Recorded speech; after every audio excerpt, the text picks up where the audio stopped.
dito po sa isang programa na maitayo po itong dibino gobyerno ng Diyos dito sa bansang Pilipinas. Buong Pilipinas, Luzon, Visayas, Mindanao, Spratly at Sabah, kasama po ang lahat po ng tribo na bumubuo sa Pilipinas.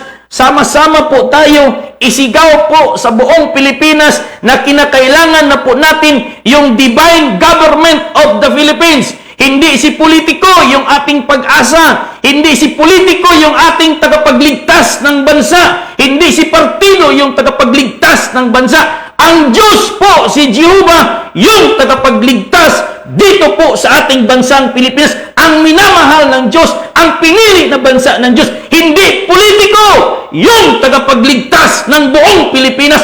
Hari ng Diyos, ang Diyos mismo na maghari dito sa bansang Pilipinas. Siyan po ang ating tagapagligtas. Yan po yung ating kailangan. Hindi si politiko, hindi si partido. Kaya dalangin po natin sa lahat ng mga Pilipino na mamulat na po sa katotohanan na hindi politiko ang ating kailangan. Ang Diyos mismo, yung kalooban ng Diyos na imapatupad po dito sa bansang Pilipinas. Thy kingdom come, thy will be done as it is in heaven, dito sa lupa, mga kapatid. Yung kalooban ng Diyos doon sa langit, ipatutupad na po niya dito sa Pilipinas.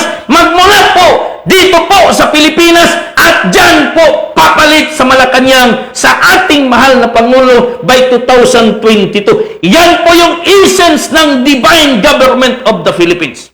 Hindi po tayo nag-promote dito ng isang politiko. Hindi po tayo nag-promote dito ng isang partido o walang kahit sinong tao yung pinopromote natin. Yung pinopromote natin na yung kalooban ng Diyos ay isang katuparan na po dito sa bansang Pilipinas.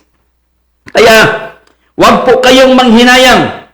Wag po kayong manglupaypay. Wag po kayong madismaya or madiscourage dahil darating na po yung promise ng Diyos. Yung promise ng Diyos na kanyang anak, yung kanyang sugo na tagapagligtas po ng bansa. Kaya nga tinatawag siyang anointed son dahil yung son, S-O-N, Savior of Nation. Ipapadala niya ang kanyang sugo upang iligtas itong ating bansa mula sa kahirapan, mula po sa karumal-dumal po na mga taong gumagawa ng kasamaan. Ililigtas po tayo ng Diyos. Kaya ang Diyos po yung magliligtas sa atin. Hindi pangalan ng politiko. Hindi partido. Dahil wala dyan sa lahat ng nakahiliran ngayon na mga kandidato ng COMELEC, wala dyan ang pinili ng Diyos upang mamulo sa Pilipinas by 2022. Wala dyan, mga kapatid. Sarado na ang 30. Sarado na po ang pagpili. Tapos na po yung pagpili ng tao. Dahil ang Diyos, mayroon na po siyang pinili dito sa bansang Pilipinas upang maghari po sa kanyang bayan. Dahil ang Pilipinas ay bansa ng Diyos. Tayong mga Pilipino ay mga anak ng Diyos. Tayong mga Pilipino ay magliliwanag po kagaya po ng liwanag ng araw dito sa kaharian ng ating Ama at itong bansang Pilipinas. Mga kapatid, wala po tayong sinasabi dito, niluwalhati na pangalan ng isang tao. Yung niluwalhati po natin, yung Diyos. Dahil yung Diyos, doon sa Israel, hindi na po nila niluwalhati. Okay? Hindi na po nila niluwalhati. Kaya mapalad tayo mga Pilipino sa Pilipinas, sa lahat po ng bansa sa buong mundo.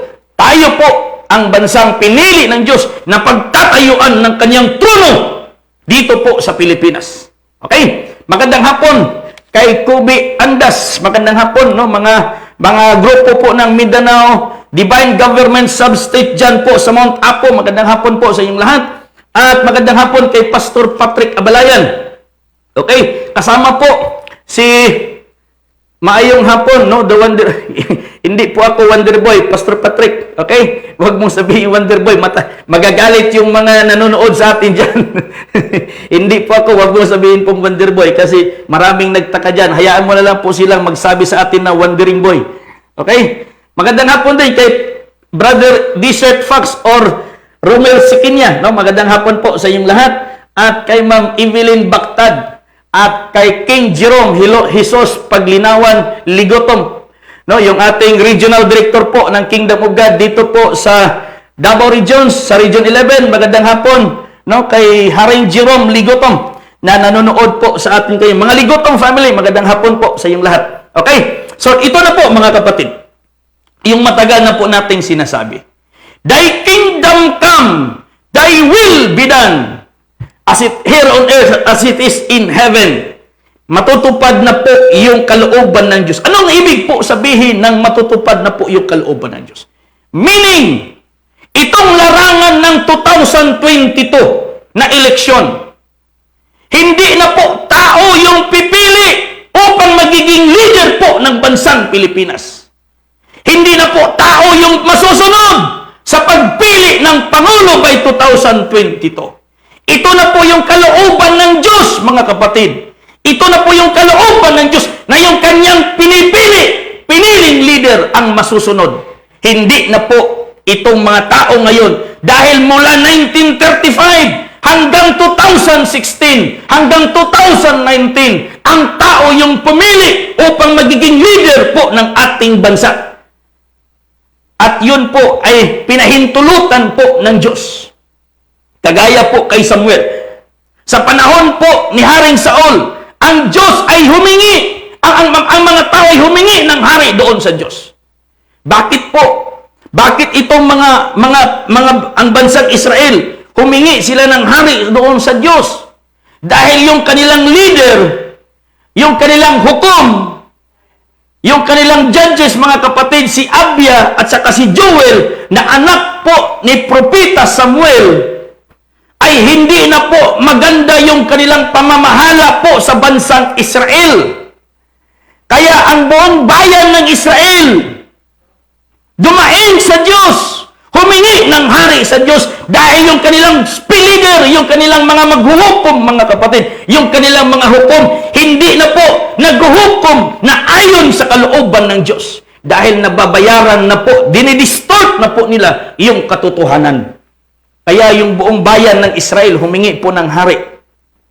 At binigyan po sila ng hari sa ngalan po ni Propeta Samuel. Sinabi ni Samuel, wag na kayong humingi ng hari sa Diyos dahil ang Diyos na yung ating hari. Sabi ng mga tao, hindi, bigyan mo kami ng hari upang magbigay sa amin ng kalayaan, upang mamuno sa amin, upang magiging tagapagligtas namin laban doon sa iba't ibang bansa dahil sila mayroon din silang mga hari.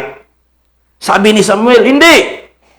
Sabi ng Diyos kay Samuel, Samuel, pakinggan mo yung boses ng bayang ito. Hindi ikaw yung kanilang itinakwil. Ako yung kanilang itinakwil. Pakinggan mo. Bigyan mo sila ng hari. At pinakita ng Diyos, ito po yung criteria ng mga hari na yon. Yung hari na yon. At sinabi ng Diyos kay Samuel, sabihin mo sa kanila. Okay? Hinayaan ng Diyos ang mga taong humingi ng kanilang hari.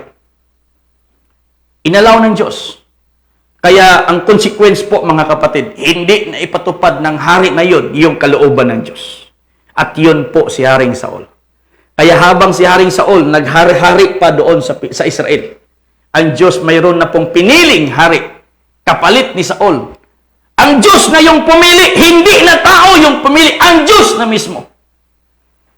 1935 hanggang 2016, 2019, ang mga tao yung pumili na maging leader po ng ating bansa hanggang 2016. Kaya 2022, itong nalalapit na election ngayon, hindi na po tao yung pipili. Ang Diyos na po mayroon ng napili na magiging hari ng kanyang bansang Pilipinas dahil ang Pilipinas ay kaharian ng Diyos. Hindi ito kaharian ng politiko. Hindi ito kaharian ng partido. Kaharian ito ng Diyos. Dahil ang Diyos, mga kapatid, pinili niya itong bansang Pilipinas upang dito po gaganapin niya ang kanyang trono. Ang Pilipinas ay magiging modelo po sa gobyerno ng Diyos papunta sa buong mundo. Kaya hindi na po politiko yung pipili. Hindi na po politiko yung masusunod. Hindi na po partido yung masusunod. Hindi na po Comelec yung masusunod. Ang Diyos na po yung masusunod by 2022. Dahil yan po yung pagdating po ng bride. Okay? Sa Bisaya pa mo na pag-abot sa pamanhonon, sa tunga-tunga sa simana, ang pamanhonon ni abot, kadtong pamanhonon nga gihulat sa pulo kadalagang birhen. Kining 5 kadalagang birhen mga buang-buang. Wala gihatagan sa Ginoo, wala gihatagan sa Dios og higayon nga matug-an kining dibino gobyerno sa Dios dinhi sa Pilipinas. Mao nang mahuman 2022 moabot ang pamanhonon. Og kanang pamanhonon nga moabot, iyang pakaslan kining 5 nga dalagang birhen. Luzon, Visayas, Mindanao. Ang buot pasabot nga kining 5 ka dalagang birhen pakaslan sa usa ka pamanhonon, buot pasabot, ihusahon na lang niya ang istorya ni ining 5. Mao nang wala na eleksyon mahitabo tungod kay ihusahon niya ang istorya sa 5 tungod kay iyang pakaslan. Mao na istorya sa pamanhonon nga moabot sa tunga-tunga sa gabi, dili tunga-tunga sa kadlawon, dili tunga-tunga dili sa kabuntagon, tunga-tunga sa gabi. In the middle of the night, the groom is coming. 2022 po mga kapatid ang tunga-tunga sa simana. From 1992 to 2052. 22 po yung katunga-tunga sa simana. Ang istorya dyan, kasal. Yun po yung marriage supper of the Lamb. Supper, dili yung supper na pag-antos, supper meaning gabi ina, panihapon. Okay? Yan po yung marriage supper of the Lamb, mga kapatid. Mao na'y gitawag na, gihulat na to karon nga kasal. Si Kristo mo padayag, pamanhonon o kawatan. Okay? Si Kristo mo padayag bilang pamanhonon o muhari siya sa nasod. Dili tong karniro.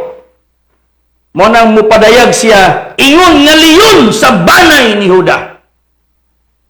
Kay siya ng kaslon. Mo na'y pagkasal sa hari sa Dios o sa bansang Pilipinas. Yun po mga kapatid, yung ibig sabihin niyan. Kaya, tapos na po yung pagpipili ng mga tao sa Pilipinas na sila po yung masusunod. Ito na po yung kalooban ng Diyos. Kaya nga si PRRD, siya po si Haring Saul, the first president from Mindanao, the land of promise. Si Haring Saul, he is the first king of Israel, the land of promise. Si PRRD, he is the first president from Mindanao, the land of promise. Kaya yung kasunod niya, from the land of promise din, si Haring David, naka-reserve mga kapatid, pinili na po ng Diyos. Hindi pinili ni Samuel, hindi pinili ng Comelec, hindi pinili ng partido, hindi pinili ng politiko, pinili ng Diyos. 2022. This is the Lord's doing, and it is marvelous in our eyes. Nakatong bato, yung batong itinakwil po doon sa Israel, yung Kristo, ay nagiging bato sa panulok.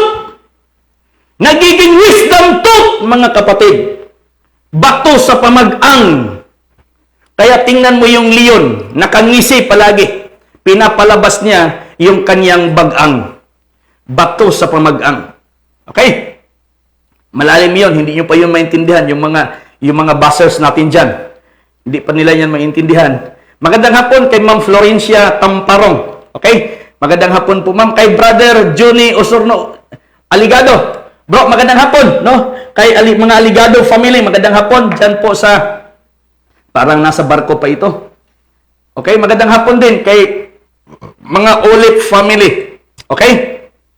At kay Brother Jerry Ringan, kay Brother John Manite from Bukas Grani, bro, magandang hapon. Kay Christian J, magandang hapon din. At kay Brother Domingo Pilayo Bernal, magandang hapon din. At kay Aljon Kapanay. At yung bisita po natin dito, mga kapatid, Mrs.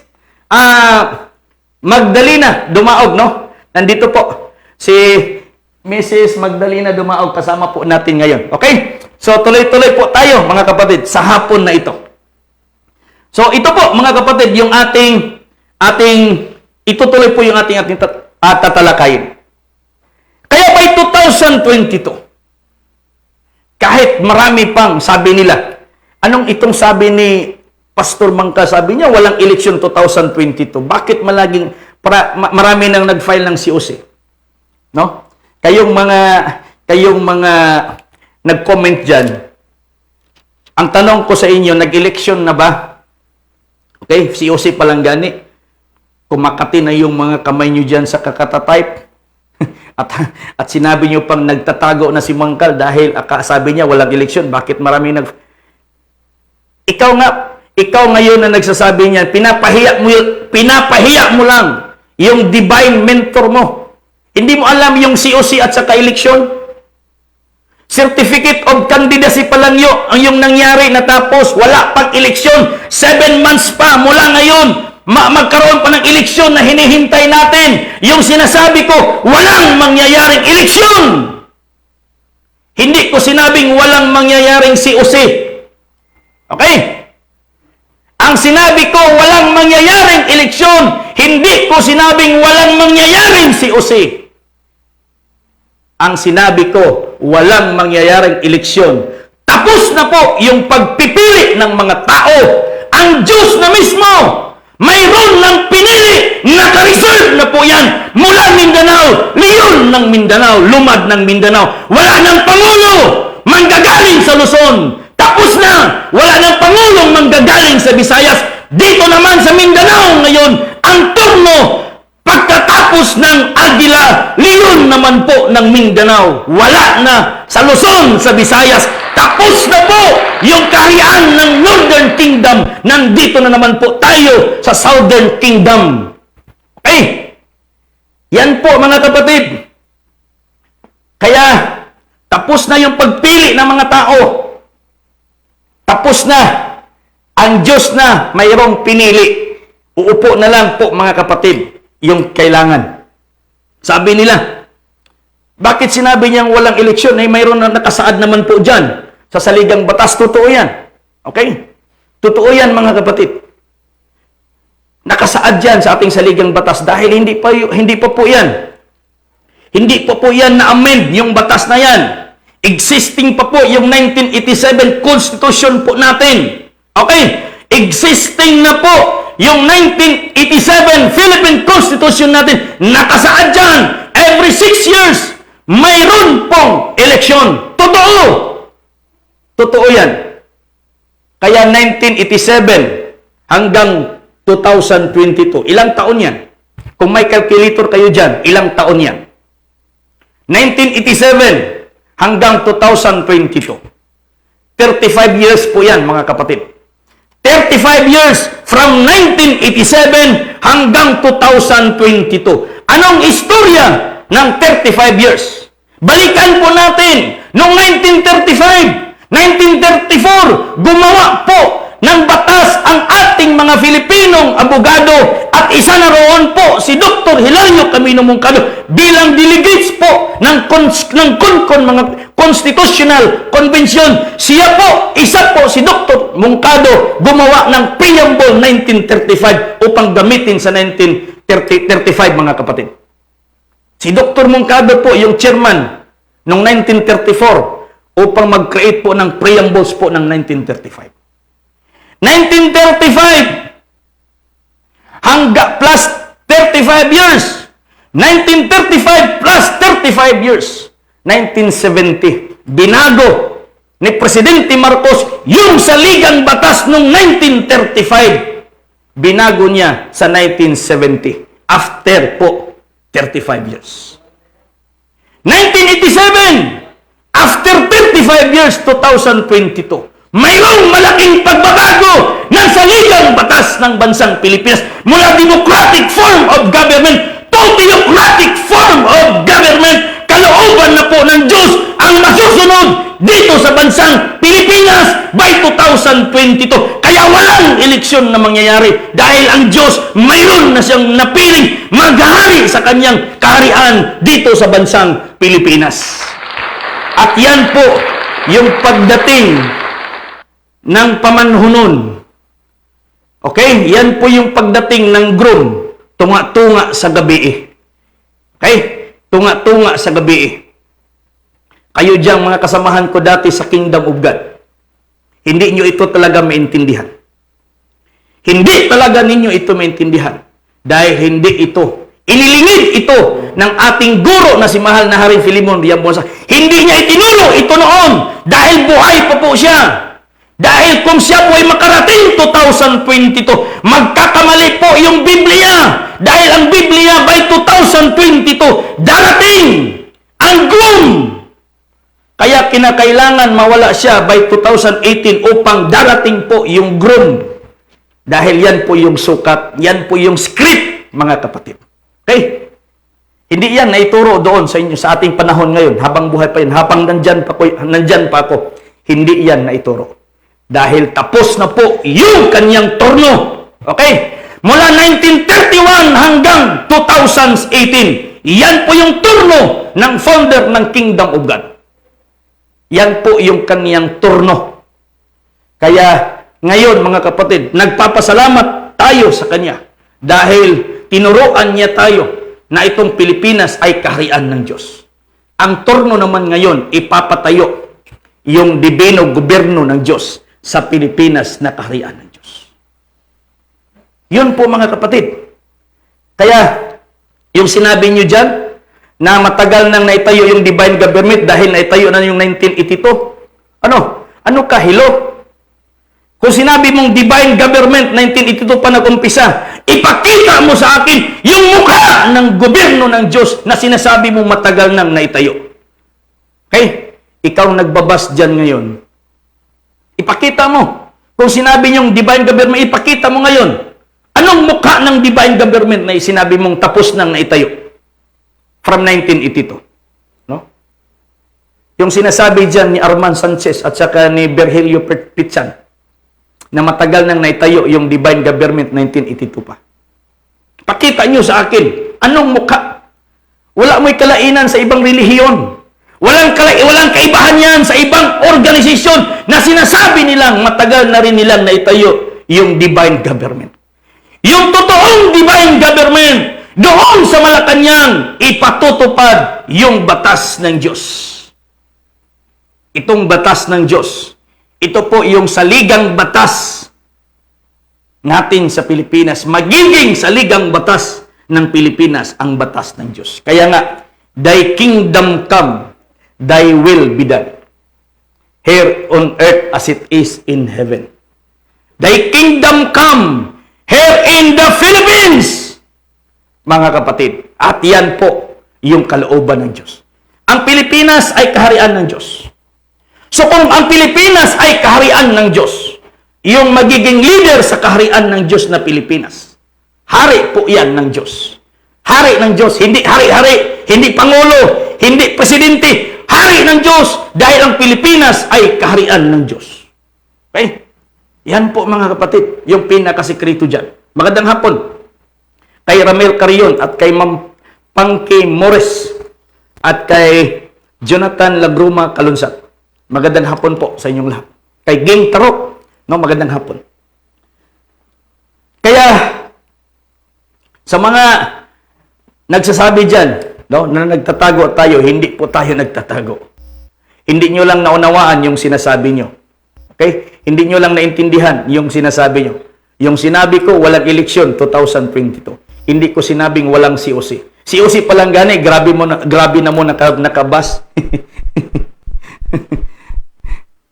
Okay, mga kapatid. Kaya nga si Presidente Cory noon, yung plan ng mga tao, si Ninoy Benigno Aquino Sr., yung papalit kay Presidente Marcos noong 1986. Si former Senador Benigno Ninoy Aquino, gusto na ng mga tao noon na siya yung papalit kay Presidente Marcos noong 1986 doon sa Malacanang. Kahit kagustuhan na po ng mga tao na siya ipalit kay Presidente Marcos noon, kaya lang hindi yun ang kalooban ng Diyos. Dahil yung kasunod talaga ni Presidente Marcos, babae, hindi lalaki. Kahit gaano pa kagusto ng mga tao si Senador Ninoy Aquino noon, hindi talaga mangyayari yon dahil nakasaad sa script nakasaad sa Biblia. Okay? Nakasaad sa Biblia na babae ang iyong papalit. Dahil yun po si Atalia. Dito ngayon sa Pilipinas, kahit gaano kasigaw nyo na yung susunod na Pangulo by 2022, babae, hindi na po yan matutupad, mga kapatid. Lalaki po. Okay? Lalaki. Hari ng Diyos. Lalaki. At dito sa Mindanao, manggagaling. Wala sa Luzon. Wala sa Visayas. Dito po sa Mindanao. Leon ng Mindanao. Hindi anak ng agila. Hindi kaibigan ng agila.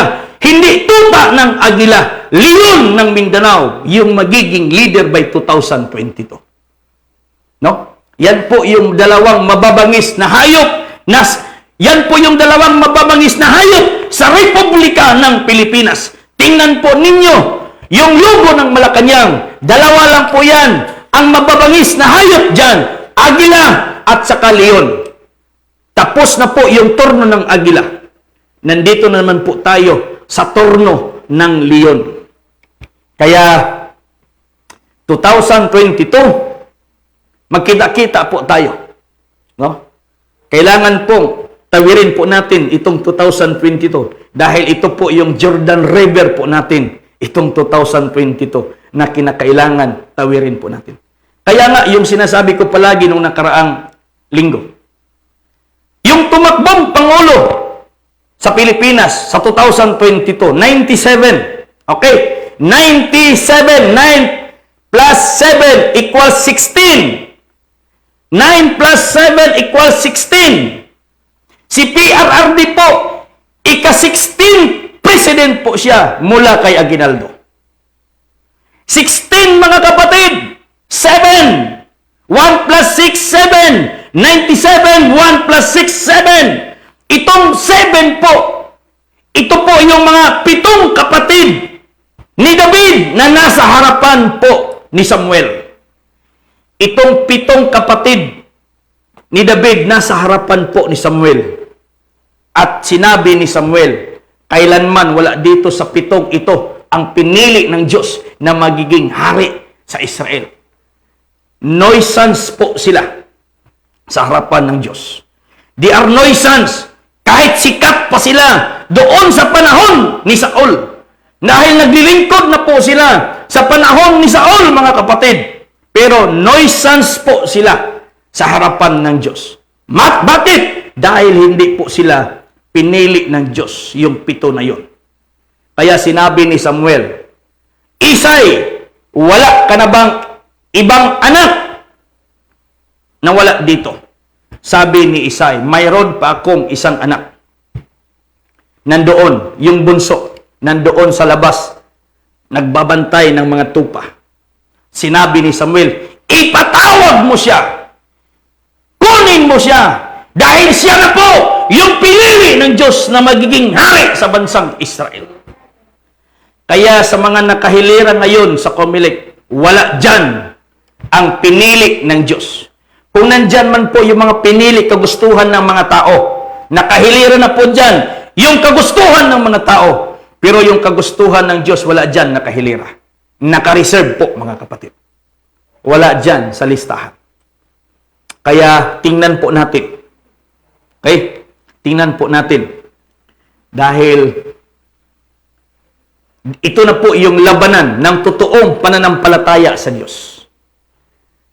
Ito na po yung labanan, 2022. Ito na po yung final na labanan ng mga totoong mga anak ng Diyos, totoong mananampalataya ng Diyos. Dahil 2022, maghahari na po ang mga 666. 2022, maghahari na po yung 666 kahalili sa mga anak ng Diyos doon sa Israel. Maghahari na po ang numerong 666 by 2022. Kahalili sa mga anak ng Diyos doon sa Israel. Makikilala po ang Pilipinas bilang mga anak ng Diyos. Tayo po nakatago sa numerong 666. Tayo po yung kahalili sa bansang Pilipinas. Kaya 2022, maghahari na po yung 666. Hindi yung TBM LSM-666. Yung 666 talaga nakapalit sa mga anak ng Diyos. Yun yung maghahari sa Pilipinas. Kahalili sa mga anak ng Diyos. Yung hindi lang makaintindi ng 666, yung takot lang sa 666, walang problema mga kapatid. Mababawasan ang population po ng Pilipinas. Magandang hapon kay Brother Alan Remulisan. Kay bro, magandang hapon at kay Kanix Joel Cain, Balaga Valdez, no? Yung ating mga kaibigan dyan, yung mga men in personnel, men in uniform, no? Mga uniform personnel, magandang hapon po dyan po sa Bohol. Kay Brother Omar Khan Valdez, magandang hapon. Kay Merly Alay, magandang hapon bro. At kay Brother Daniel Silva, dyan po sa Region 4A, magandang hapon brother. No? Maraming salamat sa patuloy na pagsubaybay sa ating programa. At kay Pastor Bini Masoli Junior, magandang hapon Pastor. Dyan po sa may Ilocos, sa may I think Region 1 ito, Region 2, no? Si Pastor Masuli. Magandang hapon po sa inyong lahat. No? So, totoo po yan. Huwag kayong magpanik. No? COC pa lang yan. 7 months from now, saka pa mangyayari yung election. Kaya mga kapatid, walang uupo sa Malacanang na galing sa partido ng COMELEC. Galing sa partido po ng mga politiko. Wala po dyan. Yung totoong uupo, mga kapatid, sa kaharian ng Diyos, dahil ang Pilipinas, babaguhin po yung saligang batas mula democratic form of government to theocratic form of government 35 years after 1987. 35 years after 1935, binago ni Presidente Marcos ang saligang batas noong 1970. Okay? After 35 years. Kaya after 35 years din, 2022, mayroong malaking pagbabago sa bansang Pilipinas. Pagbabago ng batas. Mula sa batas ng tao, papunta na po tayo sa batas ng Diyos. Yan po yung sugo malaking gagawin ng pamanhonon na darating sa tunga-tunga sa gabi. Muna yung misyon, mga kapatid. Pakakasalan niya itong 5 na nakaantabay na magiging pangulo. Yung 5 wise virgins, pakakasalan po yan. Meaning, pag-iisahin po yan. No? Pag-iisahin po yan, medyo malakas ang pag-iisahin po yan, mga kapatid, ng hari ng Diyos, ng groom. Okay? Basahin nyo nga. Balikan nyo yung Matthew chapter 25, verse 1 hanggang sa 10.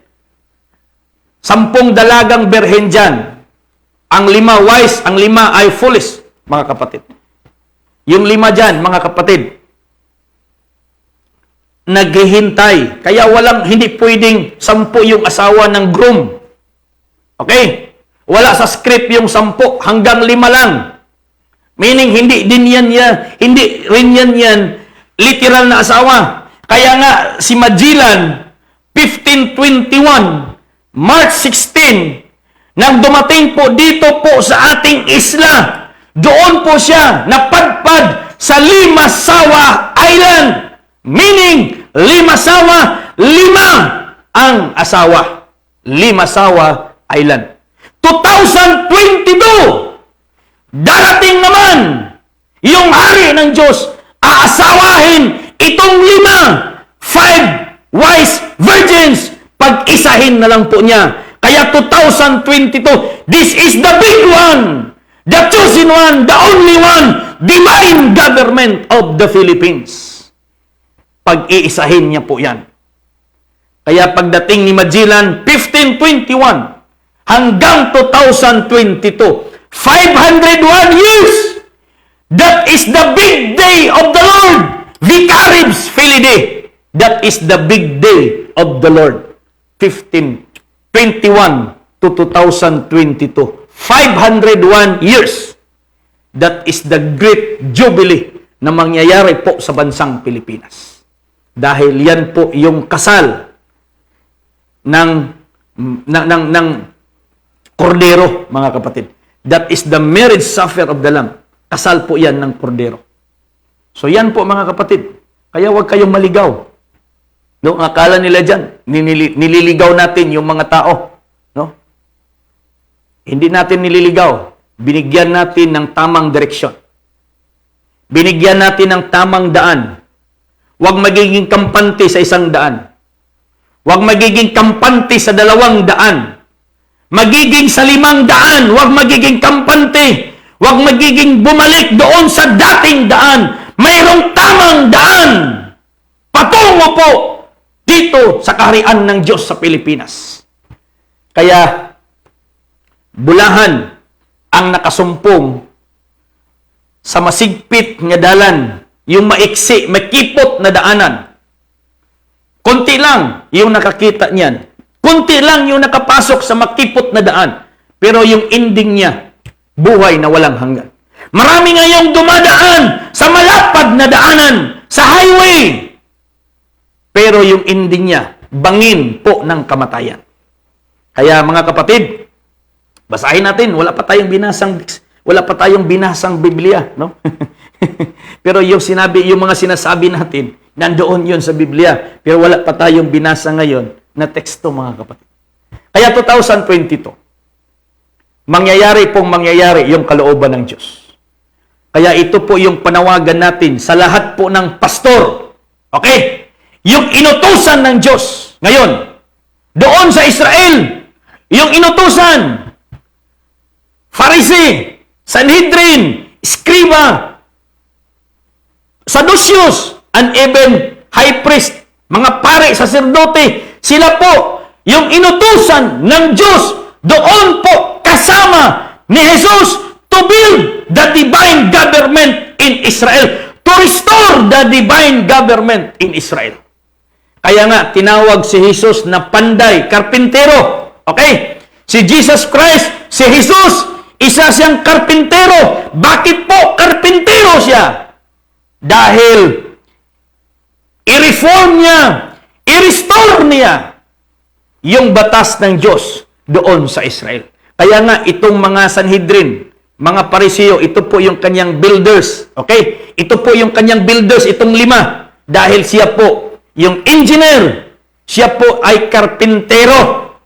Okay? Siya po yung karpintero panday ng divine government doon sa Israel. Kaya lang, itong kanyang mga builders, itong mga kontraktor na to, itinakwil po nila siya.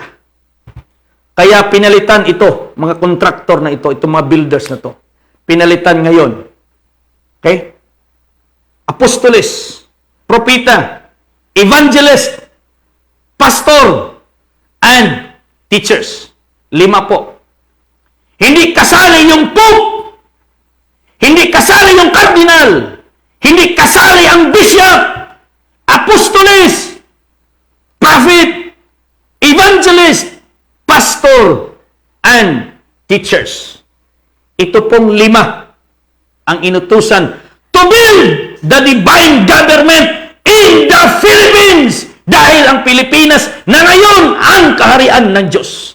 Kaya tayo mga pastor, buong Pilipinas, Luzon, Visayas, Mindanao, ikaw na pastor, yung trabaho mo to build the divine government of the Philippines.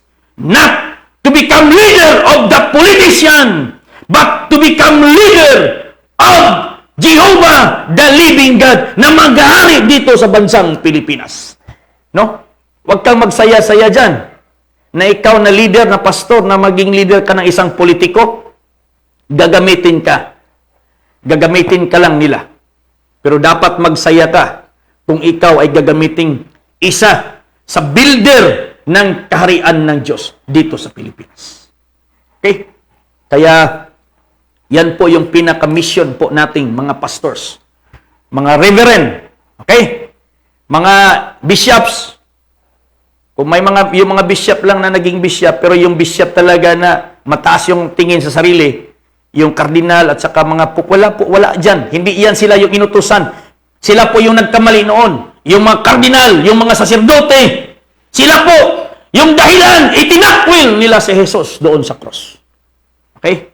Kaya ang Diyos nagpili ng mga mababang loob na mga teacher, mga pastor, evangelist, even prophets and apostles. Kung ikaw ngayon ang isang pastor na mababang loob, gagamitin ka ng Diyos sa kaniyang divino gobyerno.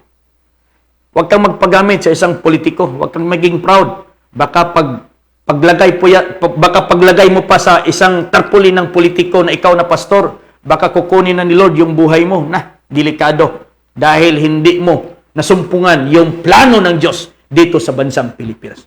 Sa lahat po ng politiko, sa lahat po ng gusto magiging pangulo sa bansang Pilipinas, sa lahat ng gusto maging senador, congressman, governor, mayor, hanapin nyo yung plano ng Diyos dito sa Pilipinas. Hindi inyong plano ang masusunod. Hindi plano ninyo ang masusunod. Plano ng Diyos ang masusunod sa Pilipinas by 2022. Wala yang mga plano nyo. Okay? Wala yang mga plano nyo. Yung plano ng Diyos ang masusunod by 2022. Dahil ang Pilipinas ay kaharian ng Diyos. Trono ito ng Diyos. Wala doon, mga kapatid. Wala doon sa unahan ng bituin. Wala doon ang trono ng Diyos. Okay? Wala doon ang trono ng Diyos. Wala doon ang mga tao. Nandito sa lupa ang trono ng Diyos. Dito rin sa lupa siya maghahari. Kaya dito sa lupa siya luwalhatiin. At yung magluwalhati sa kanya dito sa lupa, yung mga buhay, hindi yung mga patay. Kaya sinabi ni Jesus, sinabi ng Diyos kay Moses, sabi niya, "Og pabuhaton mo sila, og usa ka balaang puloy-anan, alang kanako, aron ako magapuyo sa taliwala nila." Exodus chapter 25, verse 8, mga kapatid. Basahin natin sa Exodus. Chapter 25, verse 8, sa Exodus. Okay? Chapter 25, verse 8. Ito po yung pagkasabi niya. "At kanilang igawa ako ng isang sanktuaryo upang ako'y makatahan sa gitna nila." Okay? "And let them make me a sanctuary that I may dwell among them." Saan itatayo yung templo, yung sanktuaryo? Doon lang sa lupa, doon sa Israel. Dahil ang Diyos ay mananahan sa sanktuaryo na yon. Kaya lang, wala na yung templo ng Diyos sa Israel. Wala na po yung templo ng Diyos, yung sanktuaryo ng Diyos sa Israel. Nandito na po sa Pilipinas. Kaya dito po natin gagawin yung sanktuaryo ng Diyos upang siya ay mananahan dito sa Pilipinas. At yan po yung Ark of the Covenant. Yan po yung kasunduan ng Diyos at ng DGP.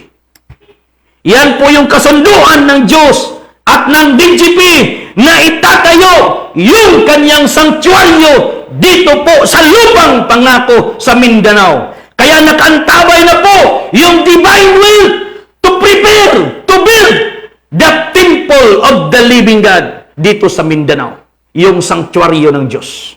Wala sa Luzon, wala sa Visayas, nandito sa Mindanao. Yung sanktuaryo ng Diyos.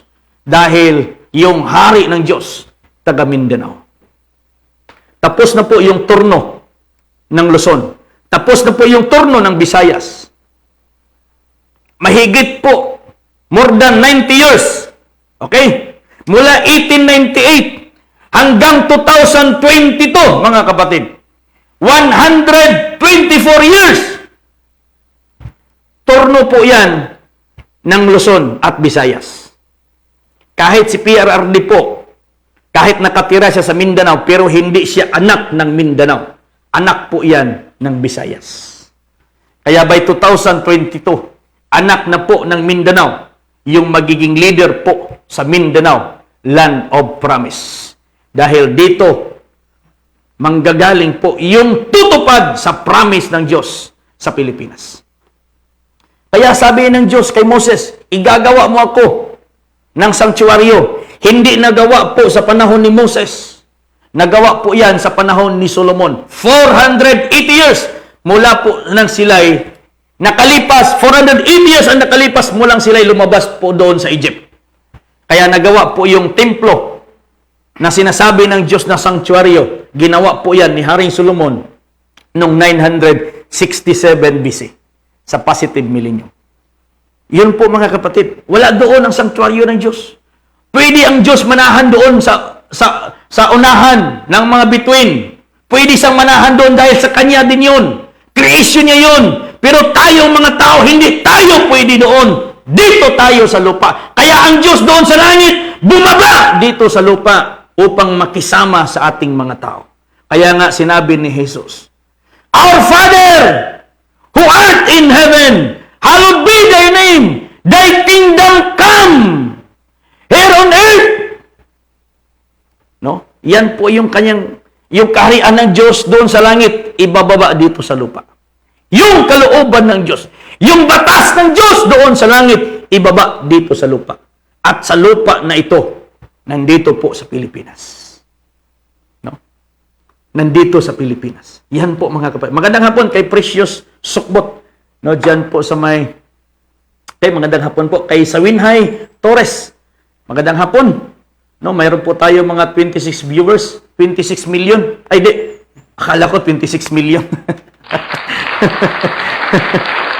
Ang bilis naman no, kung nagiging 26 million na. Sobra pa. Kung politiko, panalo na. No? Mayroon po tayong 26 millions viewers. No?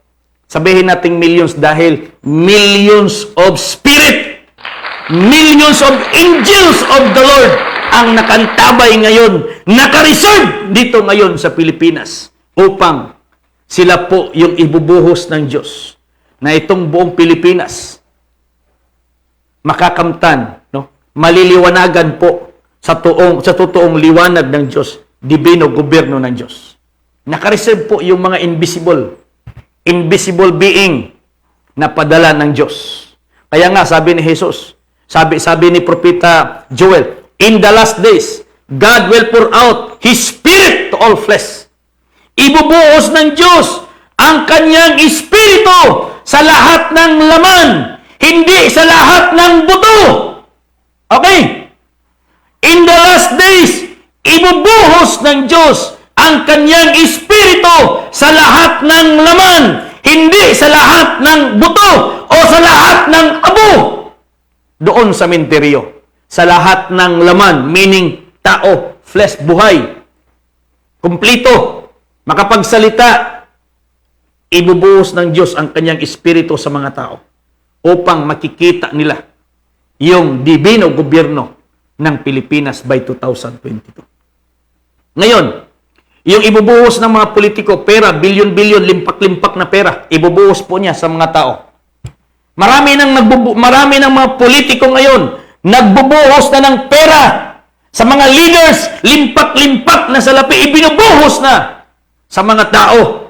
Pero sa DGP, ang Diyos, ibubuhos niya ang kanyang Espiritu sa lahat ng laman upang ang buong bayan ng Pilipinas ay mamulat sa katotohanan na kinakailangan na po nating divine government of the Philippines dito po sa bansang Pilipinas by 2022. Hindi po pera yung ibubuhos ng Diyos. Dahil ang pera, all blessings will come, will follow. And all these things shall be added unto you. Kung ang Pilipinas ay dibino gobyerno na. Hindi mauuna yung divine wealth. Okay? Hindi uunahin ng Diyos yung divine wealth. Hindi uunahin ng Diyos yung divine wealth. Uunahin ng Diyos yung divine government. Dahil yung divine government ang kukuha sa divine wealth. Dahil yung divine wealth na yan, para yan sa divine people. Given by divine creator for His divine nation, Pilipinas. Kaya hindi divine wealth ang mauuna, divine government ang uunahin ng Diyos. Seek ye first the kingdom of God and His righteousness, that is righteous government. And all these things shall be added unto you. No? Kaya wala po mga kapatid, pwedeng ubusin ng Diyos ang budget ng Pilipinas para walang eleksyon. Dahil hindi divine wealth ang mauuna. Divine government. Yan dapat isipin, no, ng mga nangangaral ng kaharian ng Diyos. Hindi divine wealth. Deuterium, hindi po yan yung divine wealth. Mamaya tayo mag-usap pagkatapos ng live. So tuloy po tayo. Hindi pera yung ibubuhos ng Diyos sa mga tao sa kasagsagan ng campaign ng mga politiko. Espiritu yung ibubuhos ng Diyos. Espiritu yung ibubuhos ng Diyos sa lahat ng Pilipino. Dahil ngayon, ang Pilipinas ngayon, nagdidilim na po. Nagdidilim na po yung isipan ng buong Pilipinas dahil sa coronavirus. Kaya ipapadala ng Diyos ang kaniyang Espiritu. Espiritu ng katotohanan. Basahin nga natin, Malakay, chapter 3. Malakias, chapter 3. Sabi niya, narito, aking sinusugo ang aking sugo at siya'y maghahanda ng daan sa harap ko at ang Panginoon na inyong hinahanap ay biglang paparoon sa kaniyang templo at ang sugo ng tipan na inyong kinaliligayahan, narito siya dumarating, sabi ng Panginoon ng mga hukbo. Ipapadala ng Diyos ang kanyang sugo upang ihanda ang daanan ng Diyos. Kaya ang divine government of the Philippines, pinadala ng Diyos to prepare the way for the coming His beloved and anointed Son by 2022. Kaya mga kapatid, pinadala ng Diyos ang divine government of the Philippines to prepare the way for DGP in 2022. Hindi po tayo si Kristo. Hindi po tayo si Wonderboy. Tayo yung nag-prepare ng daanan, sistema ng gobyerno para pagdating ng anak ng Diyos, maghahari siya sa gobyerno na ayon sa kalooban ng Diyos. Okay? Ayon sa kalooban ng Diyos. Divine government of the Philippines.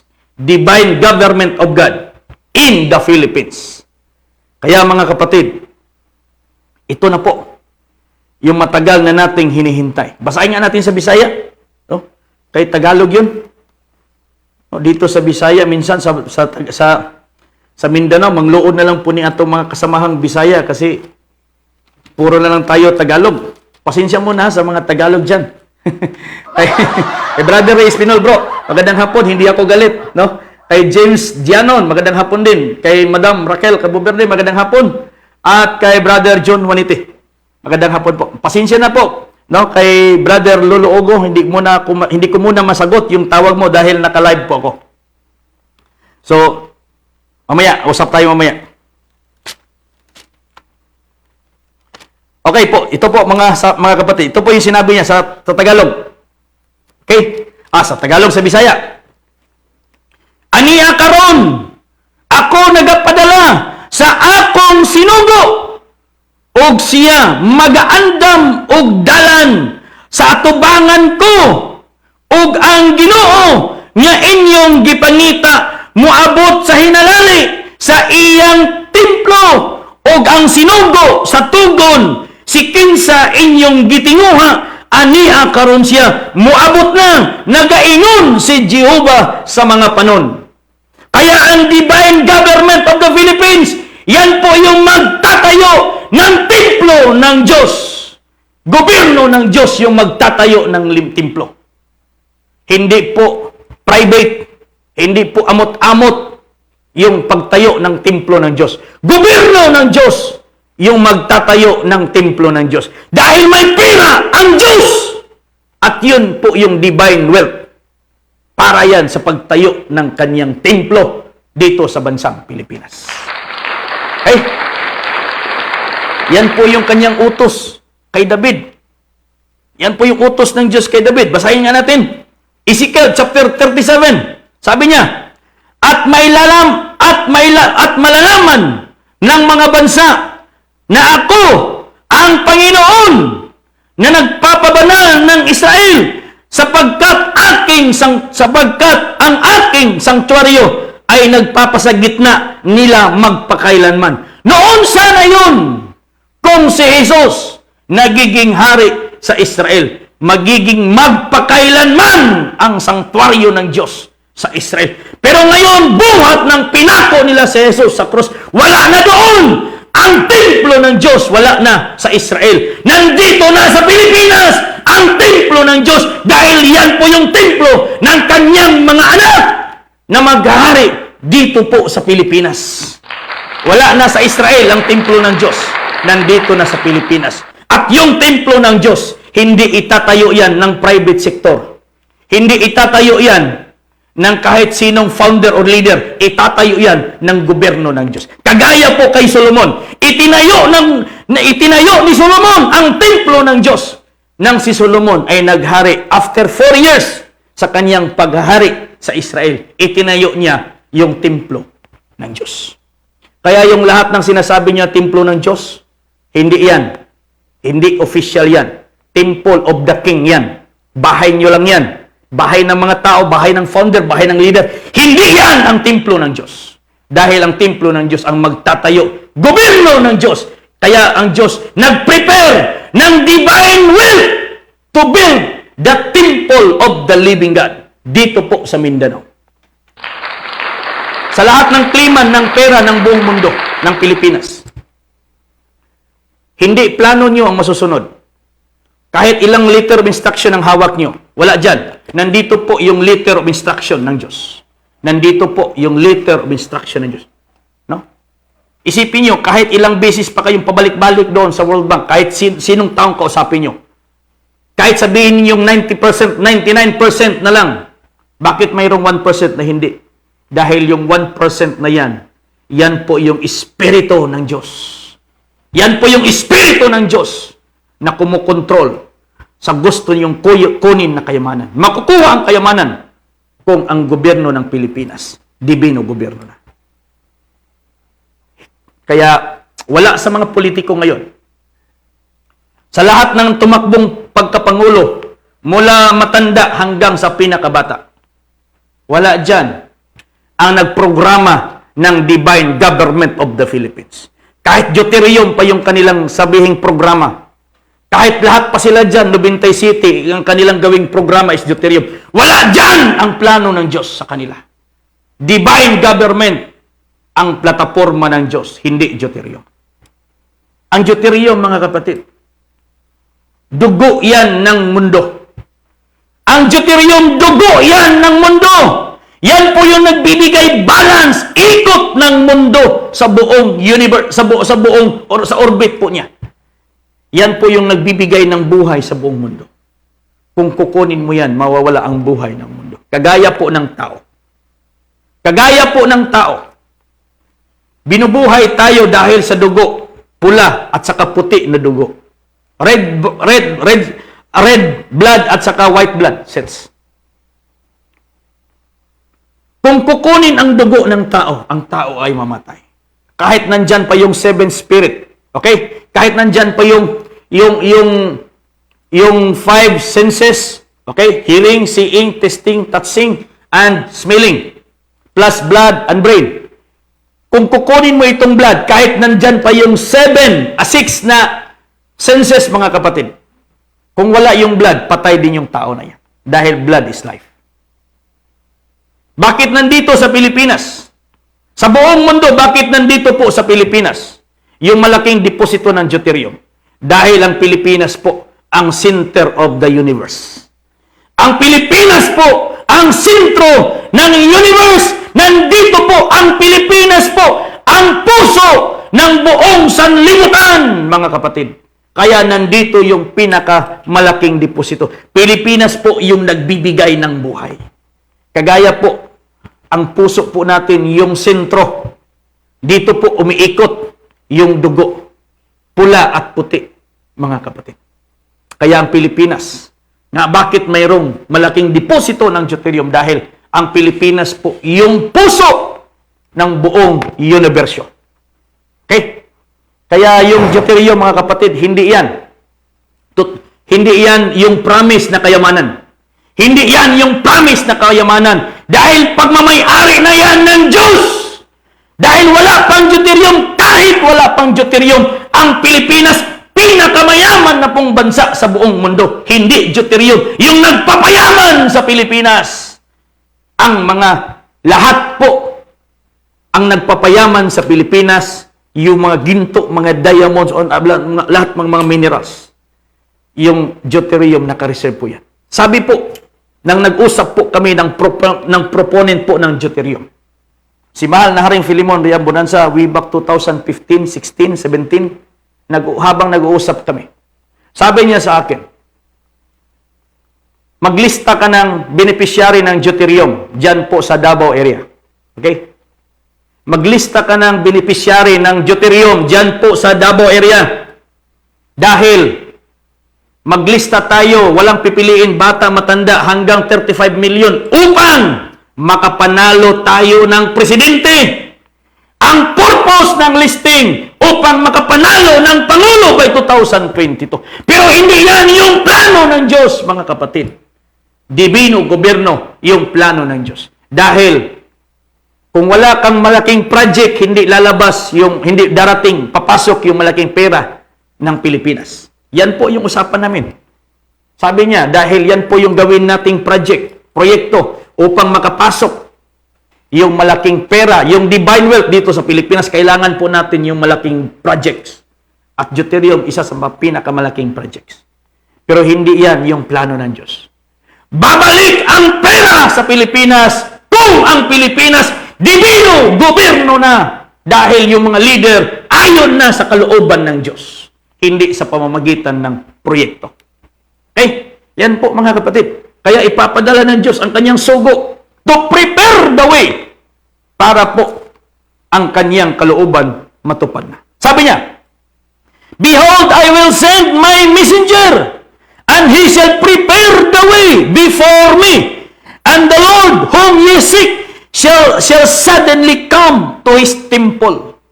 Ang Diyos na ating hinihintay, makikita po natin doon sa kanyang sanktuaryo kung ang Pilipinas divino gobyerno dahil ang gobyerno ng Diyos ang magtatayo ng templo ng Diyos.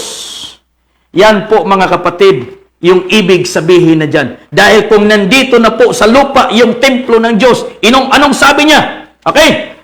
Revelation chapter 21 verse 3. Ito po yung pagkasabi niya. Sabi niya, at narinig ko, sabi niya, ang bayang banal at sabi niya, verse 1, verse 2, verse 3, basahin natin sa verse 1 umpisa hanggang sa verse 3. Ito po, mga kapatid. At nakita ko ang isang bagong langit at isang bagong lupa, sapagkat ang unang langit at ang unang lupa ay naparam at ang dagat ay wala na. At nakita ko ang bayang banal, ang bagong Jerusalem na nanaog mula sa langit buhat sa Diyos na handang gaya ng isang babaeng kasintahan na nagagayakang talaga sa kanyang asawa.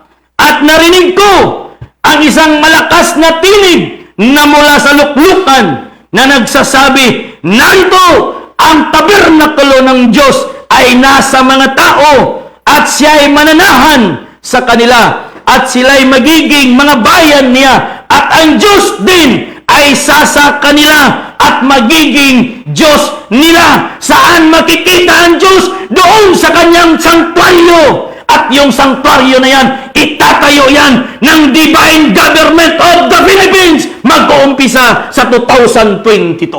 Yan po yung paghahari ng anak ng Diyos. Ang Diyos na nandoon sa langit, bumaba dito sa lupa. Itatayo natin ang kanyang sanktuaryo. Dahil dyan po siya mananahan. Kasama po ang Diyos sa kanyang bayan. Yan po, mga kapatid. Magandang hapon kay Madam Emily Iringan Pamitan. Okay? At kay Brother Jonelo Arellano. Magandang hapon po. At kay Idnalyn Calpito. At kay Engineer Alfredo Idosma. Engineer, magandang hapon. No, diyan po sa may Tagum City. Magandang hapon. Daghang salamat sa pagtanaw. God bless po mga grupo po ng TPI Paradise Paghiusa Incorporated. Ito po mga kapatid. Tapos na po yung turno ng mga tao. Tapos na po yung pagpipili ng mga tao. Kaya by 2022, uulitin ko, ang Diyos may napuli. May napili na po. Sarado na po ang 30. Okay? Sarado na po ang 30. Kaya nga si sarado na, wala nang magiging Duterte na magiging Pangulo ng bansang Pilipinas dahil sarado ng 30 mula kay Ramos 6 years, Iraq 6 years, Gloria 6 years, Pinoy 6 years, Duterte 6 years. Kaya ito po yung sign ng ating mahal na Pangulo, kamao, dahil sarado na po yung 30. Nandito naman po tayo sa DGP, Divine Government of the Philippines, the chosen one, the anointed son, the big one, mga kapatid, na maghahari dito sa bansang Pilipinas. Only Divine Government of the Philippines. Yan po, no? Hindi po natin pinopromote yung isang pangalan ng politiko. Kung nagganito tayo, hindi po ito politiko. Hindi po rin ito isang politiko na kaibigan po nating, no, sumisigaw dyan, nabitayin lahat ng mga kurapot. Sinisigaw po natin na mayroong iisang Diyos na maghari dito sa lupa. Basahin natin. In the last day, sabi niya, Zechariah chapter 14, verse 9. Ito po mga kapatid. At ang Panginoon ay magiging hari sa buong lupa. Sa araw na yaon, magiging ang Panginoon ay isa at ang kaniyang pangalan ay isa. Kaya the big one is coming. The anointed one is coming. Hindi appointed son. Anointed son is coming to reign in the government of the living God in the Philippines. Okay? Sayang, the kingdom of God pa naman ang title, pero umaasa pa na Pangulo yung magiging leader. Hindi. Kung kingdom of God ang imong gitutulo, no? Kung kingdom of God ang gititulo ni mahal na Haring Filimon de Abudanza, kaharian ng Diyos. Kayong mga leader dyan, huwag niyong isigaw ang pangalan ng Diyos. Isigaw niyo yung hari ng Diyos. Dahil kaharian ng Diyos eh. No? Kaharian ng Diyos yung itinayo ng founder ng Kingdom of God. The Kingdom of God. Registered in 1992 under sa Security and Exchange Commission. Itinayo yung Kingdom of God. So kayong mga leader dyan, hindi Pangulo yung isigaw niyo. Huwag niyong hanapin yung presidente. Huwag niyong hanapin yung Pangulo. Hanapin niyo yung totoong magsuot ng kapa at yung totoong magsuot ng korona, yung hari ng Diyos, dahil kaharian ito ng Diyos. No? Yan po mga kapatid, totoong hari ng Diyos, yung isisigaw nyo. Hindi yung kayo dyan na maghari-hari. Okay? Ayaw niyong hanapin yung totoong hari ng Diyos dahil kayo dyan maghari-hari. No? Maghari-hari. Hindi po. Yung totoong hari ng Diyos. Kaya nga, sinabi ko sa mga kasamahan ko dati, no? Pakaulaw lang ka sa imong divine mentor, tawgon imong divine mentor, unya imong panghuna-huna, dili kuan. No? Proud ka nga imong magtutudlo, divine mentor. Pero ang imong utok, dili po divine. Imong pag-istorya, dili po divine. Yun po mga kapatid. Kaya, basahin natin sa Bisaya. 14:9 sa Zacarias. Sabi niya dito, og si Jehovah magahari sa tibok ngayuta. Ni adtong adlaw usa lamang si Jehovah. Usara ang iyang ngalan. Isara ang iyang ngalan. Mo nang giingon ni Jesus, amahan namo pag-uma nga nasa mga langit pagadaygon ng imong ngalan. Ang ngalan sa Dios nga himayaon sa Pilipinas, Jehovah. Kanang mga nag-ingon dinha nga dili Jehovah, nag-ingon dinha nga bisan pag pila ka milyon nga Jehovah nga kung tawgon, katong mga nag-comment, nag-post na kahit 1 milyong Jehovah nga aking tatawagin, hindi makasagang sa imong sauda, sa imong tunglo, sa imong panghimaraot, sa imong pagdaot kanako. Matod pa nimo bisan pag pila ka milyon nga Jehova ang akong tawgon. Karon, ingnon ta ka. Kung kaya nimong tanggalin si Jehova, kung kaya mong tanggalin yung litrang Jehova sa Biblia mo, yung ginagamit mo ngayong Biblia na Bisaya, kung kaya mong tanggalin si Jehova dyan, upang hindi mo mabasa yung Jehova, kung kaya mong tanggalin mo, luluhod ako sa iyo. Pero kung hindi mo kayang tanggalin, ikaw ang tanggalin ni Jehova, ibabalik ka niya sa lupa.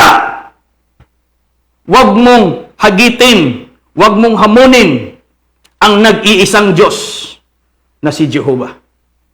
Huwag mong hamunin na ikaw na nagsasabi dyan, kahit ilang milyong Jehova ang aking tatawagin, hindi makaproteksyon sa akin sa tunglo, sa manika, sa litik nga imong ginapadala, no, sa pagpanuslok og mga manika, no, sa mga pangdaot, panghimaraot, mga barang. Kahit ilang milyon na Jehova yung tatawagin ko, sabi mo hindi yan makaproteksyon sa akin ngayon. Kung kaya mong tanggalin ang pangalang Jehova sa Biblia na ginagamit mo, tanggalin mo. Pero kung hindi mo yan kaya tanggalin, ikaw ang tatanggalin ni Jehova dito sa lupa. Ibabalik ka niya sa lupa. Okay? Huwag mong hamunin. Hindi ako yung hinahamon mo. Ang Diyos sa langit yung hinahamon mo. Ang Diyos sa langit yung hinahamon mo. Hindi ako yung hinahamon mo. Sabihin mo pang kahit ilang milyong Jehova, tanggalin mo yung nakasulat na Jehova sa Biblia na ginagamit nyo dyan. Yung ginagamit nyo dyan na Biblia na Bisaya, tanggalin mo yung pangalang Jehova. Kung matanggal mo yan, ikaw na yung Panginoon dito sa lupa. Pero kung hindi mo yan matanggal, ikaw ang tatanggalin ng Diyos dito sa lupa. Wala kang pakinabang sa kanyang mga gawa. Ikaw ang tatanggalin. Ibabalik ka niya sa lupa. Kaya wag mong hamunin ang Diyos. Ito nga ang sabi ng Diyos. Okay? Isaiah, Salmo 83, mga kapatid. Psalms 83, basahin nga natin dito. Sabi niya, Psalms 83, basahin ko sa Bisaya. Ito po yung pagkasabi niya, mga kapatid. Okay? Sabi niya, Psalms 83. Tagalog. Upang, sabi niya, mangagpahiya sila at manglupaypay magpakailanman. Oo, manghiya sila at manglipol upang kanilang malaman na ikaw lamang ang pangalan na Jehova ay kataas-taasan sa buong lupa. Upang kanilang malaman na ikaw lamang na ang pangalan ay Jehova ay kataas-taasan sa buong lupa. That may, sabi niya, that men may know that thou whose name alone is Jehovah art the most high over all the earth.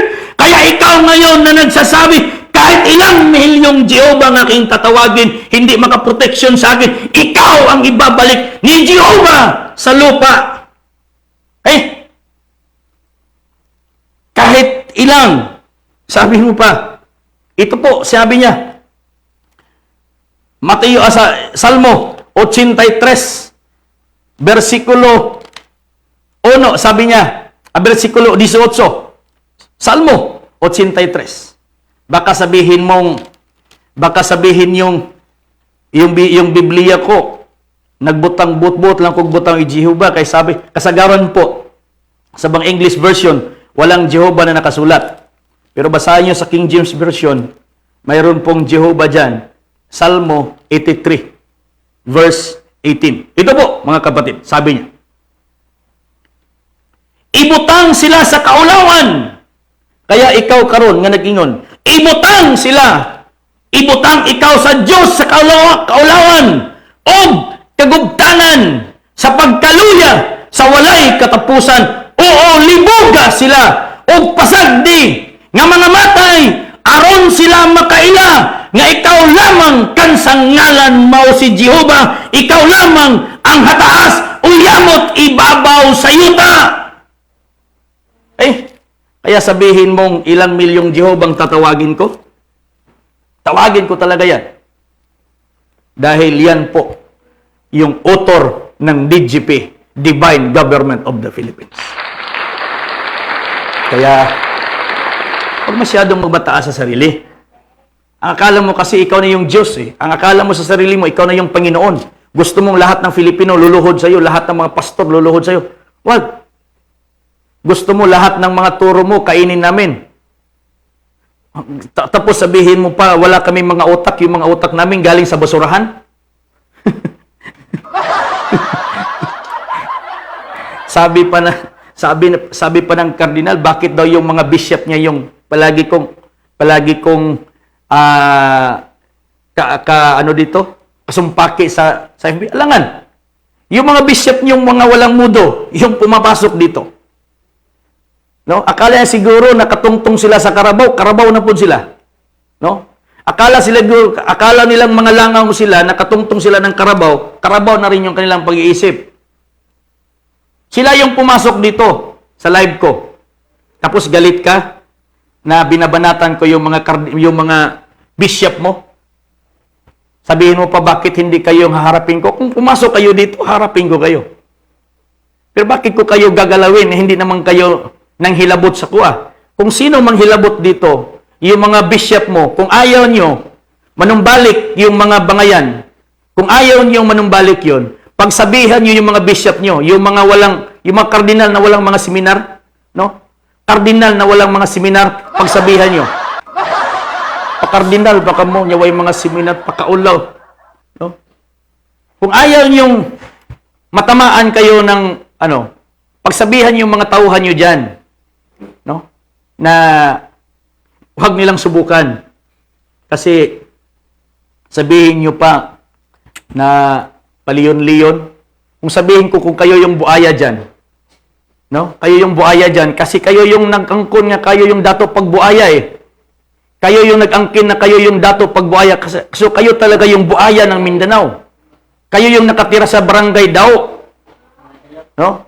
So kayo yung mga buaya kasi nakatira kayo sa barangay Dao. Yun yung inangkin nyo, si dato pagbuaya.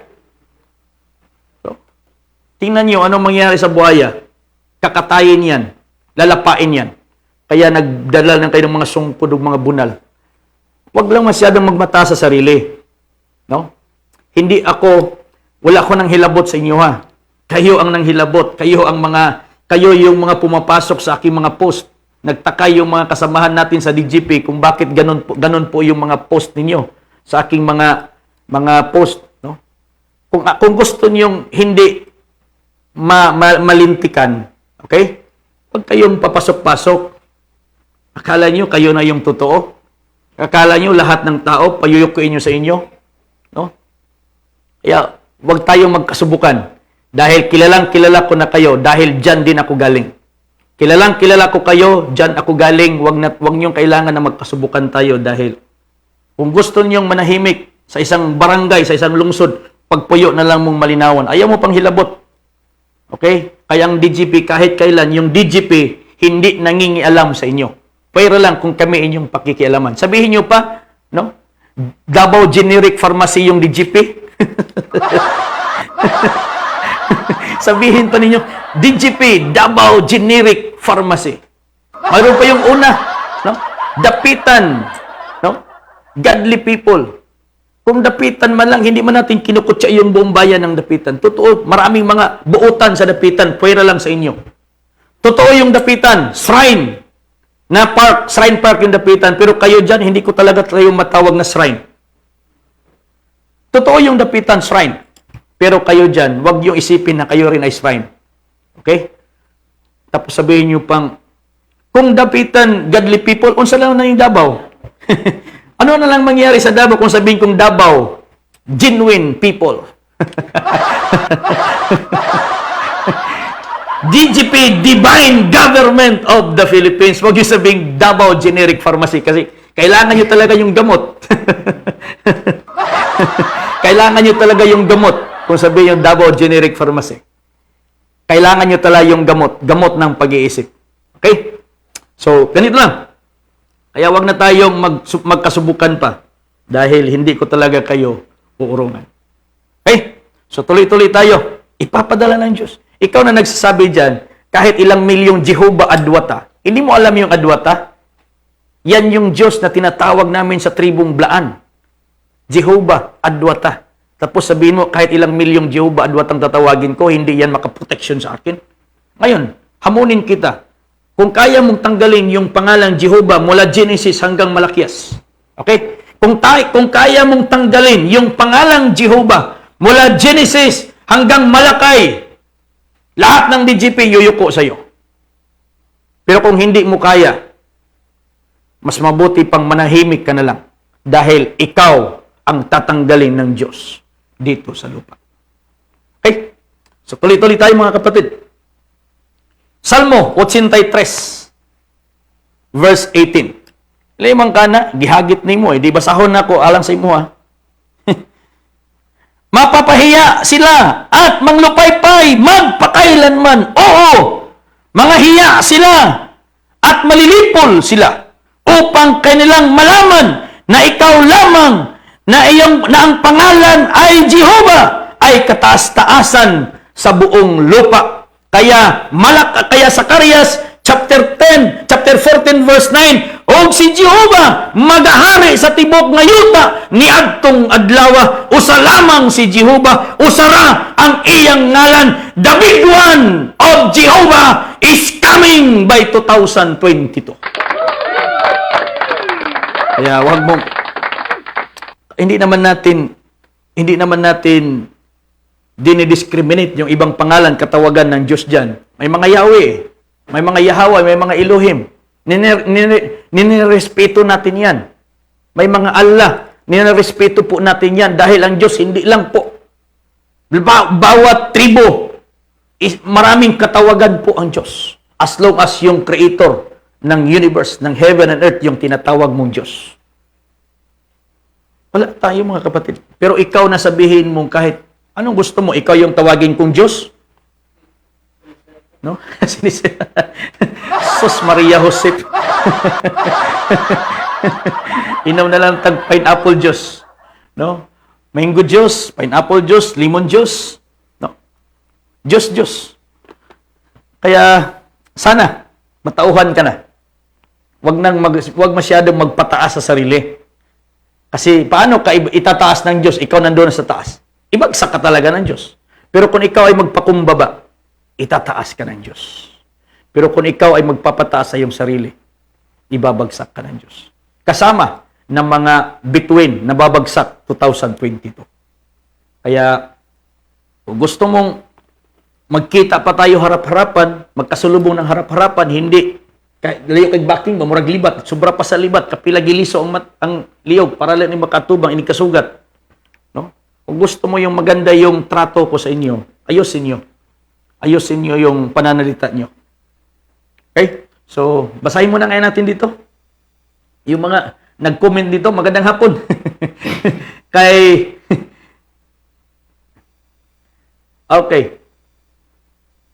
Brother Philip Salvador. No, maganda to, artista to, nanood sa atin. Brother Philip Salvador Sevilla. Magandang hapon bro. Maraming salamat dyan po sa Manawag, Pangasinan, yung ating leader dyan. At kay Yuab Opsilon, magandang hapon bro. No? At kay Calixto Torres. Amen bro. Kay Neil Garcia Lumagda. Bro, magandang hapon yung ating provincial director dyan sa may Lanao del Norte, no? Brother Neil Garcia Lumagda, yung leader po ng mga hiniusang mga anak ng Diyos. Okay? Inutusan din ito, itayo itong mga isang grupo na mga hiniusang mga anak ng Diyos. Bakit po? Kailangan natin pag-isahin yung mga anak ng Diyos upang yung mga anak ng Diyos, yan po ay mananahan dito sa isang bayan ng Diyos at itong Pilipinas ang bayan ng Diyos. Kaya maraming salamat sa mga grupo po ng hiniusang mga anak ng Diyos dyan po sa Lanao del Norte sa pamumuno po ni Brother Neil Garcia Lumagda. Okay, magandang hapon bro. Maraming salamat po Sa lahat po ng mga nanonood, mga grupo po ng media, mga MUMAP, Mindanao United Media Association of the Philippines, mga kaibigan po natin sa mga KBP, sa mga SIBAP o sa lahat ng organisasyon, media outlet, magandang hapon po sa inyong lahat. Kay Pastor Ramer Bulitse, magandang hapon. Kay Pastor Boy Saplahio, magandang hapon din. Kay Pastor Nonoy Gitakay, magandang hapon po mga pastor. May time kayo, punta kayo sa office para magkape-kape naman tayo. Akin ang kape, inyo naman po ang tinapay. Okay? Inyong sudan, akong kanon. Okay, magandang hapon kay Spin, Michael Bustamante. Bro, magandang hapon. Maraming salamat sa pagtanaw sa atuang programa. Okay, from Jinsan City, bro. Magandang hapon. Mga taga Jinsan. Okay? Magandang hapon po. Dalawa lang po yung tumakbo sa Mindanao ng pagkapangulo. Dalawa lang po, dalawang senador lang. The rest po mula Luzon at saka Visayas. Itong dalawang senador na itong tumakbo sa pagkapangulo ng bansang Pilipinas sa Mindanao. Sana maunawaan nila yung plano ng Diyos sa Pilipinas. Hindi yung plano ninyo ang masusunod. Hindi yung plataforma nyo ang masusunod. Yung plataforma ng Diyos sa Pilipinas ayon sa Biblia. Hindi ayon sa inyong plataforma. Ayon sa Biblia, mayroong magandang plano ang Diyos sa bansang Pilipinas. Kaya kayong dalawa, i-align ninyo ang plano ninyo sa plano ng Diyos. Baka pa, madamating ang panahon, i-appoint kayo ng Diyos upang maging mamahala kung saan kayong ilalagay ng Diyos. Kaya lahat ng aspiran sa pagkapangulo, mula Luzon, Visayas, Mindanao, hanapin nyo yung kalooban ng Diyos na nandito po sa banal na kasulatan. Hindi dyan sa inyong plataforma. Ang plano ng Diyos. Nandito ang plano ng Diyos dahil yung hari ng Diyos ay maghahari na sa kanyang bayan at bayan ng Diyos itong bansang Pilipinas. Hindi po Israel na, hindi na po Japan, hindi po Malaysia, hindi China, hindi Malaysia, hindi Australia, Pilipinas ang bayan ng Diyos kapalit ng bansang Israel. Kaya 2022, ang mga 666 ay maghahari na by 2022, mga anak ng Diyos. Kahalili po ng bansang Israel. Kaya, yan po mga kapatid, maraming takot sa 666. Okay lang, takot kayo dyan. Hindi naman po namin na problema nga mahadlok mo sa 666. Sa inyo din yan. Pero basta sa amin, yung mga 666, maghahari na po by 2022. Kahalili sa mga anak ng Diyos. Pero yung mga naniniwala na 666 ay masama, no problem. Kahit Pilipino pa kayo, mababawasan itong population ng ating Pilipinas. Dahil yung ititira ng Diyos, yung mga membro ng 666, kahalili sa mga anak ng Diyos, be courage, Fili, di. Yan po ang totoong mga anak ng Diyos. May numerong 666. Hindi yung iniisip yung vaccine. Hindi po yung bakuna, hindi yan 666. No? Bakit hindi nyo pa bakuna, hindi yan 666. That is part of the program of the government. Pero hindi po yan yung 666. Yung totoong 666, ikaw na ako na maabutan ng divine government of the Philippines. Ikaw ay 666. Paghaharian ni Kristo. Kaya, maraming salamat sa lahat po ng mga nanonood po sa atin. Marami pang mga bersikulo na aking babasahin dito pero hindi ko na mabasa eh. Baka galit na itong mga viewers natin kasi wala nang nag-react. Okay? Baka nag-uol na sila ba? Nagyaw. Baka sabihin lang sa man si Pastor, wala naman sa kuan. Brother Eduardo Espinosa, bro, magandang hapon. 666 ang mga anak ng Diyos. Salamat po. Mapalad tayong mga Filipino, mabuhay po. Totoo po yan. Ang 666 sa Biblia, Pilipinas po yung nagdala dyan. Hindi China. Hindi po Roma. Okay? Hindi Roma, hindi China, hindi lahat ng mga bansa maliban sa Pilipinas. Ang 666, kahalili sa mga anak ng Diyos, exclusive lang po yan sa Pilipinas. Yung foreigner, yung mga Western preachers, tinatakot tayong mga Pilipino na yung 666, Satanismo, Antikristo, Diablo, Satanas, Tinakot tayo nila sa kanilang doktrina. Pero tayong mga totoong mga anak ng Diyos dito sa Pilipinas, ang 666, mga anak yan ng Diyos, kahalili ng mga anak ng Diyos doon sa Israel. Hindi China, hindi Roma, hindi Amerika, hindi mga Russia. Pilipinas ang 666. Yan po yung trademark sa mga anak ng Diyos. Kaya sa lahat po ng born again, sana po maintindihan at malalaman po ninyo yung 666. Gusto nyo yung kayamanan, hindi nyo lang alam. TBM, LSM, -666. Maraming gusto ng kayamanan. Pero takot sa numerong 666. Naka-attach dyan eh. No? TBM, LSM, -666. Pero yung totoong TBM, LSM, yan po yung kayamanan ng mga anak ng Diyos para po sa Pilipinas, mga Pilipino. Kaya yung makakuha niyan, gobyerno ng Diyos. Hindi pangalan ng isang tao. Hindi politiko, hindi partido. Gobyerno ng Diyos ang susi ng kayamanan ng buong mundo. Hindi isang susi na dala na susi ng saksakyan, susi ng boat, susi po mga kapatid, Espiritu ng Diyos. Divino gobyerno, yung susi upang makuha yung mga kayamanan na yan. Hindi pangalan ng isang tao. Okay? Hindi pangalan ng isang tao. Gobyerno ng Diyos.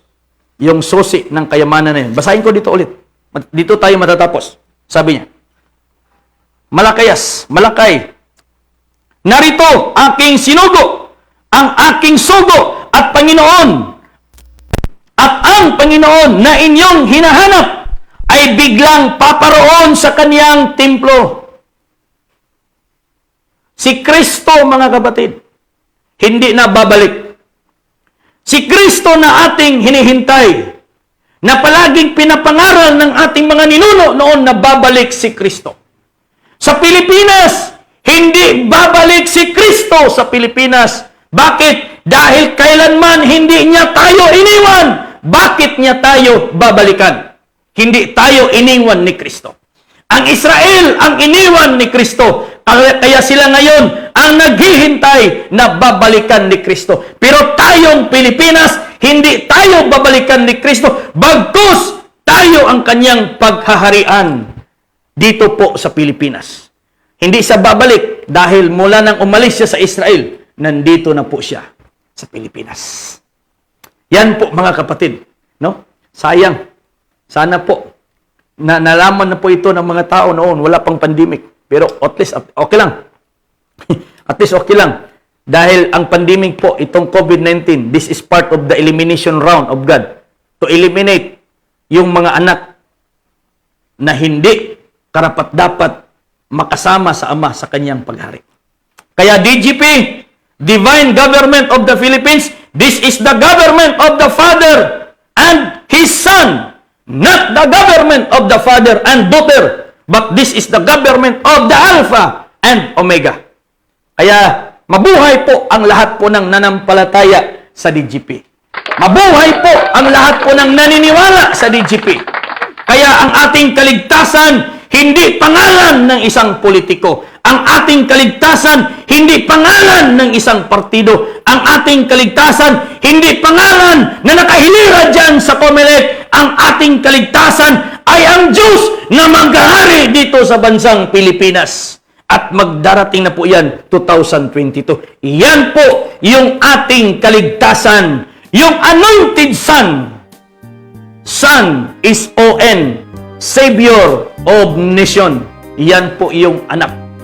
Yan po yung kalooban ng Ama. Anointed Son ang ating hinihintay. Hindi appointed Son. Anointed Son ang ating hinintay. Hindi appointed Son. Anointed Son. The anointed Son of the living God. King David ng Mindanao. Lumad ng Mindanao. Leon ng Mindanao. Yan po mga kapatid. After po yan ni PRRD. Kaya maraming salamat. All the glory and honor belongs to our Heavenly Father, Jehovah Adwata. Hey, salamat po. Salamat mga kapatid. Sa mga nanonood po sa atin ngayon, kay Jeep Pentecostes, bro, magandang hapon. At kay Ma'am Maria David, I'm 666. Yes po, ma'am. Dapat tayo mga Pilipino, proud po tayo. Kaya nating isigaw, I am 666. Okay. Kahit manguros, kahit sabihin mo, I am 66, tapos yung katabi mo, manguros na, sus, Maria Josep. No? Simba ko. Dapat proud tayo. Proud ka. Yung motor ko noon, nakalagay talaga doon sa udulo niya, I'm 666. Malipay mangganitang anak ta sa malipay manggani ka nga anak ka ni Marcos. Anak ka sa Pangulo, bisag dili tinuod nga asawa. Malipay manggani ka na basta apelido sa Pangulo imong gidala. How much more? Dapat magalak tayo kung tawagin tayo kahalili sa mga anak ng Diyos doon sa Israel. Walang Kristo na babalik sa Israel. Nandito na po sa Mindanao. Nandito na po sa Visayas. Nandito na po sa Pilipinas. Nandito na po sa buong bansang Pilipinas. Yung Kristong maghahari sa 2022. Yung anak sugo ng Diyos. Yan po yung pamanhunong nga gihulat sa pulo kadalagang Berhen. Okay? So magandang hapon. Maraming salamat sa mga nanonood po sa atin. Sa mga 20 million viewers po natin. God bless po sa inyo lahat. Kasama na po yung mga espiritu. Viewers po yun sila at nakikinig po. So, magandang hapon po sa inyong lahat. Okay? So, kay White Dagma, bro, magandang hapon. God bless po sa lahat. Kay Dato Klamuhoy. Bro, mayong adlaw diya. I'm watching from Sagbayan, Bohol. Yes, bro, magandang hapon. Sa lahat po ng taga Bohol, magandang hapon po sa taga Sagbayan, Bohol. Kay Brother Ray Klamuhoy. Dato Klamuhoy. Okay, kay Dato GPRM, dyan naman po sa Bataan. Magandang hapon po, mga kasamahan po natin dyan sa Bataan. Mga kay Brother GPRM Mag-abo, kay Richard Mag-abo, yung ating leader dyan po sa may Zamboanga area. Magandang hapon po. No? God bless po sa inyong lahat. Okay? So, tama kayo, Pastor. Unti-unti, no? Unti-unti na nalalagas ang mga politiko. Ang nagkagulo na sila. Marami talagang makukulong. Yes po. Kaya po sa divine government, maraming mga nakukulong ngayon na palalayain ng gobyerno ng Diyos. Patatawarin. Maraming nakukulong. 30 years, 10 years, 40 years na po yung kanilang pagkabilanggo na wala pang hustisya. Kaya ang kanilang pag-asa, yung gobyerno ng Diyos. Palalayain yan sila. Pero itong mga gobyerno, itong mga magnanakaw ng gobyerno ngayon, na naka-Amerikana, naka-kurbata, okay, nakabarong, sila po yung ipapalit doon sa mga nakalayang bilanggo. Yan po mga kapatid. Dahil ikukulong ang dapat ikukulong. No? Malalagas ang dapat malalagas. Yan po yung ngipin ng leon. Wisdom tooth. Ngipin ng leon, mga kapatid. Yan po yung bato sa panulok na naging pangulo. Yan po yung cornerstone, mga kapatid. Bagang, pamagang. Okay, so maraming salamat. God bless po sa inyong lahat. All the glory, ulitin natin, belong po sa kay Jehovah Adwata. Siya lang po yung ating pupurihin. Siya lang po yung ating pupurihin. Kung saan po yung divine government of the Philippines. Nandoon po yung Ark of the Covenant. Friday, ngayong Sunday po, tatalakayin po natin yung kaban ng Diyos. Ark of the Covenant.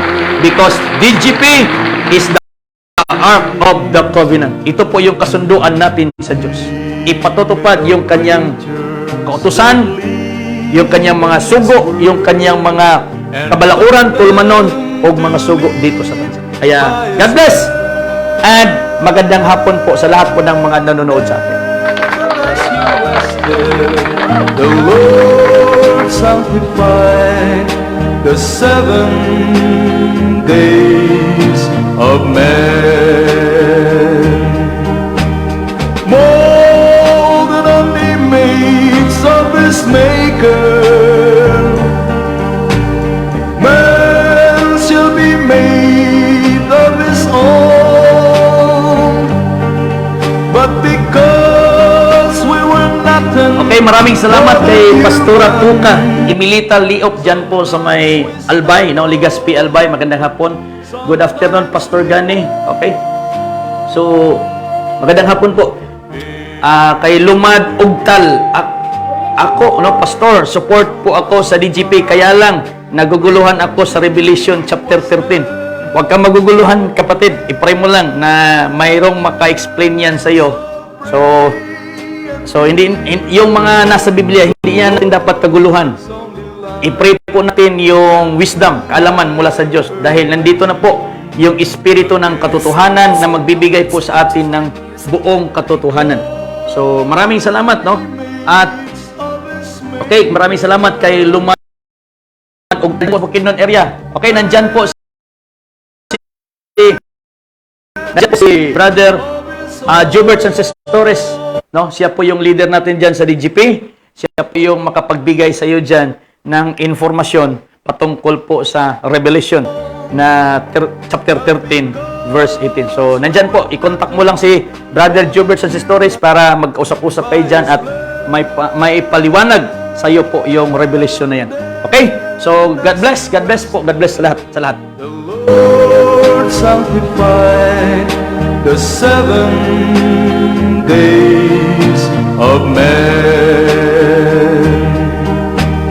Molded on the image of his maker, man shall be made of his own.